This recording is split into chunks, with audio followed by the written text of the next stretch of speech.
Today we're talking about sliding glass patio doors that don't latch and lock properly.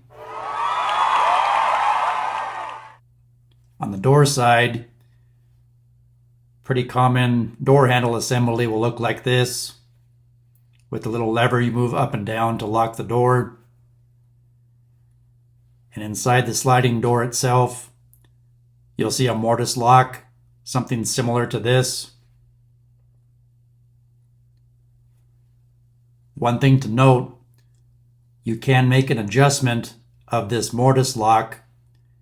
If you look toward the top of the lock, there is a flathead screw that is an adjustment screw that'll move that hook in and out of the door frame. So that's one adjustment you can make there. Woo! On the door jamb side, you'll have these screws similar to this that mount the keeper, which receives that J-shaped hook and actually latches and locks the door to the door jamb. You might have one that looks like this, where it's surface mounted, or you might have a recessed mounted keeper like this, but they essentially work the same. They do the same thing. And these have some adjustment to them. You'll notice that where the screws get installed, there's elongated slots.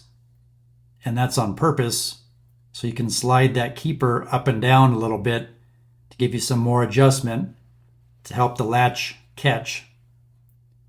9 times out of 10, I find that is what's out of adjustment. Wow. Lastly, you can also adjust the rollers on many of these doors. On the bottom, there's some decorative cover plugs you can take off. You can insert a screwdriver and adjust the rollers. But you want to take the weight off the door panel off of the rollers, because if the panel is installed while adjustments are being made, the stainless steel rollers can be damaged, which obviously will result in poor performance of your door.